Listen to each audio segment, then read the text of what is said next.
Kwa majina naitwa Dr. Aloisi Musa, ni daktari katika hospitali ya halmashauri ya manispaa ya Lindi. Ningependa kuelezea kuhusu mradi wa jengo la theater pamoja na wodi ya wanawake ya upasuaji. Ni mradi mzuri ambao utaturahisishia kwenye utoaji wa huduma, sasa kwenye huduma za upasuaji, magonjwa yote ya upasuaji. Kwa hiyo ni mradi ambao utaleta vitu ambavyo ni chanya kwenye taasisi yetu kwa kuongeza kutoa utoaji wa huduma kwa wagonjwa, lakini vile vile hata kwenye upande wa mapato pia unaweza ukaleta tija. Kabla haya majengo walikuwa wanahitaji huduma hizi za upasuaji, tulikuwa tunawaona ambao walikuwa wanahitaji huduma hizi moja kwa moja, tulikuwa tunawapa rufaa ya kwenda hospitali ya mkoa. Mimi naitwa Baraka Said Sefu, mkazi wa kwetu Lindi. Kwa upande wangu kwa limejengwa jengo hili, mimi nashukuru sana kwa sababu wametupunguzia gharama za nauli kutoka hapa hadi Sokoine.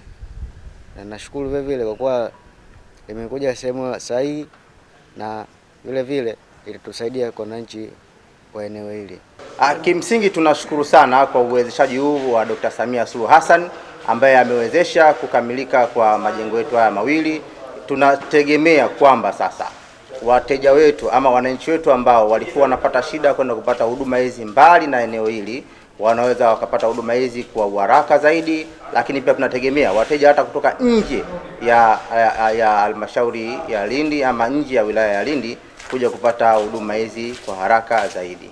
Upasuaji na jengo la wodi ya wagonjwa upasuaji wanaume. Kukamilika kwa ujenzi wa majengo haya mawili kutaongeza idadi ya majengo yaliyokamilika kutoka majengo 12 hadi kufikia majengo 14 kati ya majengo 22 yanayohitajika ili hospitali iweze kutoa huduma za afya kwa kiwango kilichokusudiwa. Mradi huu una thamani ya shilingi bilioni 7 hadi kukamilika kwake.